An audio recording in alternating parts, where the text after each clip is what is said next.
Pada 6 Mei lalu, dua bakal calon presiden Ganjar Pranowo dan Anies Baswedan bersama-sama sambang Jawa Timur. Kedua bakal calon presiden yang masing-masing diusung oleh Partai Demokrasi Indonesia Perjuangan dan Partai Nasional Demokrat tebar pesona menarik simpati pemilih di Jatim. Ada 31.570.000 pemilih Jatim yang sudah terverifikasi oleh Komisi Pemilihan Umum. Jumlah ini sekitar 37% dari jumlah penduduk potensial pemilih nasional sebanyak 204 juta orang. Fikri Disyacita, dosen ilmu komunikasi politik Universitas Negeri Yogyakarta mengungkapkan, Jawa Timur menjadi provinsi dengan tingkat partisipasi politik yang potensial. Hal ini menjadi daya tarik tersendiri bagi kontestan Pilpres 2024 mendatang. Yang perlu diperhatikan oleh kandidat Pilpres adalah karakter pemilih di Jatim sudah mengalami pergeseran. Jika sebelumnya, suara Jatim didominasi oleh kalangan santri, saat ini didominasi oleh pemilih rasional yang akan menggunakan hak suaranya berdasar pada ketokohan dan citra baik tokoh tersebut. Untuk itu, siapa yang akan menjadi wakil dari dua bakal calon presiden ini akan berkontribusi besar. Di Jatim, ada dua tokoh potensial yang dapat dilirik, diantaranya Khofifah Indar Parawansyah dan Mahfud MD.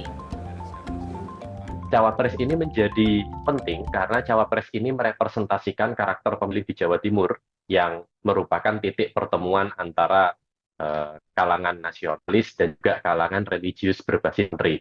Sehingga PR untuk Anies Baswedan saat ini adalah menemukan Cawapres yang merepresentasikan kelompok nasionalis, sedangkan PR dari Ganjar Pranowo adalah menemukan Cawapres yang mampu merepresentasikan kalangan Islam santri.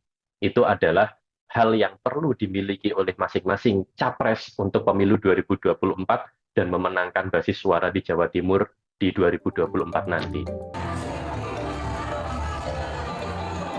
Pada Januari lalu, sejumlah lembaga survei di Jawa Timur merilis sejumlah nama potensial yang mendapat simpati pemilih.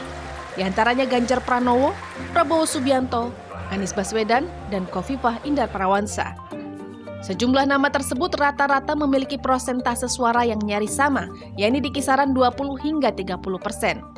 Surokim Abdussalam, peneliti senior Surabaya Survey Center mengungkapkan, dalam perkembangan terkini, Ganjar Pranowo dan Anies Baswedan memiliki potensi peningkatan persentase suara pasca dideklarasikan sebagai bakal calon presiden oleh partai politik masing-masing.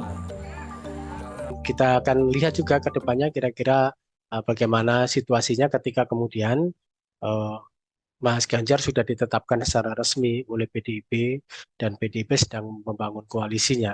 Tentu akan berbeda ya dengan apa yang kemarin muncul ketika kandidat itu belum dimunculkan secara resmi. Biasanya di dalam angka-angka survei ketika kandidat itu dimunculkan secara resmi, ya menurut pengalaman kami bekal 8% itu biasanya selalu muncul. Sehingga kalau angka kemarin 23 begitu ya bisa sekarang bisa di kisaran 29-30%.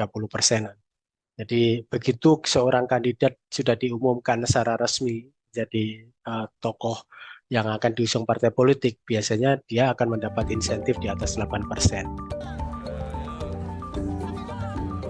Gaya plestir tebar pesona Anies Baswedan dan Ganjar Pranowo di Jatim Sabtu lalu belum dapat merepresentasikan ketertarikan pemilik suara. Hal ini dikarenakan pemilih masih menanti kemunculan nama Prabowo Subianto sebagai bakal calon presiden berikutnya. Eka Rima, Miki Peresia, Surabaya, Jawa Timur.